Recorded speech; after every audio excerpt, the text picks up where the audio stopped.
Hello again, Steve Rennick from the Florida Construction Workers Facebook group. These videos are all about finding ways to protect you, the employee, and that's what I'm here to do, so you can protect yourself. And one of the things that I find that often happens that an employee doesn't protect themselves is when they get paid in cash. Getting paid in cash sounds like a great idea. You don't have to worry about taxes, you're getting more money in your pocket, but in reality, you're causing more problems to yourself. And this is the reason why.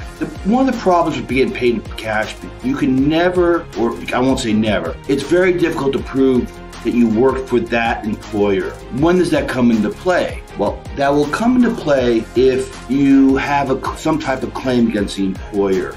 And don't think you're going to have an employee that you're never going to have a claim against. There's always something that comes up. How do you know how many hours you're working and you're getting paid for all your time? Well, if you're getting paid in cash, you have no receipt to go back and make sure you paid overtime. If you're not paid overtime, you may have a claim against your employer for overtime. But the things I see that come into play the most with cash is when an employee is injured on a job. Because you can't prove that you work for that employer. How are you going to prove if somebody pays you in cash that you actually worked for that person? And when you have an accident in a job and you go to the hospital and you get treatment, the employer can easily say, I don't know this person, he never worked for me. Now there's ways going to get around it that we can talk about, but that causes a problem to show that who you were working for at the time. Sometimes employers don't want to claim on workers' comp insurance all the employees they have because it raises their premium.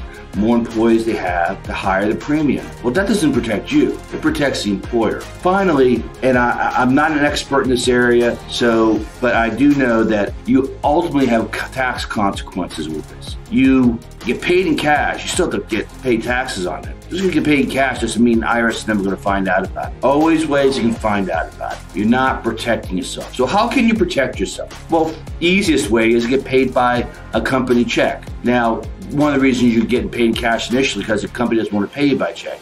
But sometimes you insist and you have that leverage, get paid by check.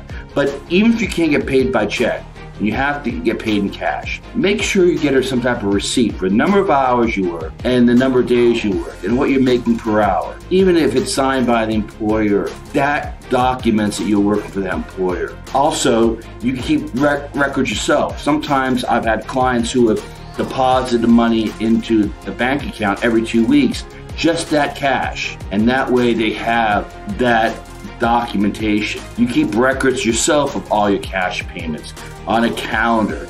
A lot of times service workers do this, who get tips, who work on tips. They keep track of everything they make. And requesting the employer provide something to document what you're working for them. Anything you can get from the employer to document that you work from will ultimately protect you. Now, if you ever have a problem with this or have a question on this issue, please contact somebody. And if you want to contact me, I'm happy to answer your questions on the Facebook page, the Florida Construction Workers Facebook group page, or you can contact me at srenick, R-E-N-I-C-K, at protectingtheworker.com. I look forward to hearing back from you on your thoughts on this.